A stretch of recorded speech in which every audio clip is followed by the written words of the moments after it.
রাজধানী ঢাকায় মাদক ব্যবসায়ী সন্দেহে একটি বাসায় হানা দেওয়াকে কেন্দ্র করে তৈরি হয়েছে এক নাটকীয় পরিস্থিতি। বেশ কিছু লোক একত্রিত হয়ে মাদক ব্যবসার অভিযোগ তুলে একটি নির্দিষ্ট বাসায় তল্লাশি চালাতে যায়। এই সময় ওই বাসায় থাকা কয়েকজন নারীর সাথে আগত ব্যক্তিদের তীব্র কথা কাটাকাটি শুরু হয়। নারীরা তাদের বিরুদ্ধে আনা এই অভিযোগকে সম্পূর্ণ ভিত্তিহীন ও মিথ্যা বলে দাবি করলেও অপর পক্ষ তাদের অবস্থানে অনড় থাকে এবং অভিযোগটি সত্য বলে জানায়।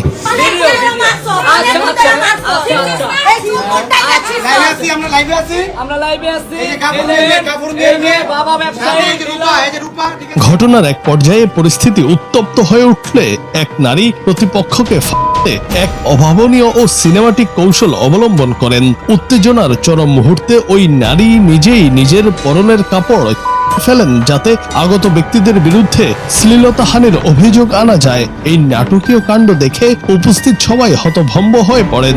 মূলত নিজেকে বাঁচাতে এবং প্রতিপক্ষকে আইনি গ্যাড়াকলে ফেলতেই এই সিনেমাটিক স্টাইল বেছে নেওয়া হয় বলে ধারণা করা হচ্ছে।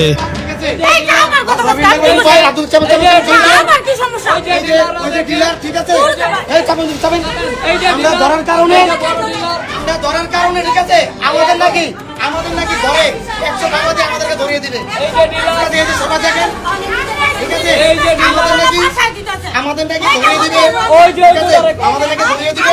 খবর পেয়ে ঘটনাস্থলে পৌঁছায় পুলিশ এবং পরিস্থিতি নিয়ন্ত্রণে আনার চেষ্টা করে। পুলিশ উভয় পক্ষের বক্তব্য শুনে এবং অভিযুক্ত নারীদের বিরুদ্ধে আনা মাদক ব্যবসার অভিযোগটি খতিয়ে দেখে। তবে তাৎক্ষণিকভাবে মাদক ব্যবসার পক্ষে কোনো শক্ত প্রমাণ বা আলামত না পাওয়ায় পুলিশ ওই নারীদের আটক করেনি।